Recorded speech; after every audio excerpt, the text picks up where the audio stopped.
All right. Well, Harley, another one of our small guys. You know, there's 460 distributors in the state of Florida, and, you know, I wonder how some of these guys make a living with the small collection of brands they have to sell. But this is a new distributor that's come on, and it's got some really interesting stuff.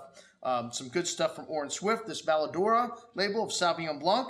Had some lovely fresh grapefruit and citrus, melon, fig notes to it on the nose with a hint of fresh cut grass and some mineral highlights. This wine is all stainless steel, so no oak to muck up the fresh flavors of Sauvignon Blanc.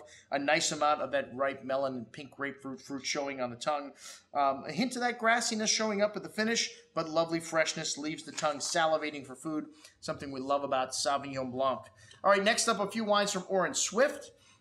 And this is a guy that, man, has just caught on like crazy in California. Some of his wines, like Prisoner, which he's since sold off to the Augustin Huneeus group, and Saldo, and then, you know, his Mercury Head, his Papillon wine sold out.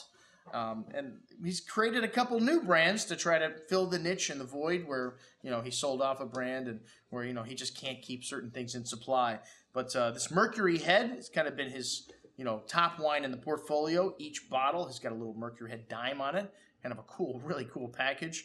And a really nice wine. You know, this is from Morrisoli and Tofanelli Vineyards. So I always say, you know, what makes a great wine? The vineyards that it come from. You can't do any better than what Mother Nature gave you. And these are two great vineyard sites in Napa Valley. And lovely black cherry and cassisberry fruit here. Some lovely sweet tobacco spice, fresh earth, very ripe and forward style. That's one of the things you'll find in all the Orin Swift wines. Very forward, very seductive wines. Put them in the glass and drink them now.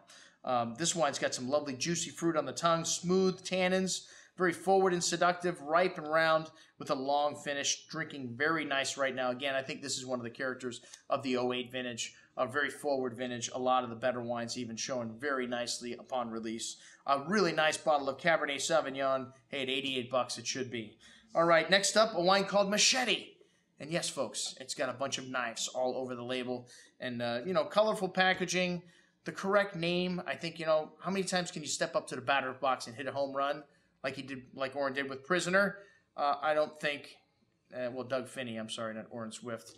That's just the name of the problem. The mind behind it is Mr. Finney. And I don't know if you got a home run here, but I wasn't crazy about the Prisoner wine either. But I did like the packaging a little better on the Prisoner. But a similar maybe style blend, very fruit forward, very a little heavier on the Syrah maybe, but sweet tobacco spice, forward inviting, a lovely bouquet of fresh cut flowers, red licorice, juicy berry fruit on the tongue with the long and sweet fruit lasting through the finish. A real crowd pleaser style, man. A big and fruity berry pie little monster. All right, so if you like that kind of stuff, very good. And another possible home run from Orin Swift. All right, well, next up, we had the winemaker for Silverado Vineyards in the store. I hadn't had anything for Silverado in years.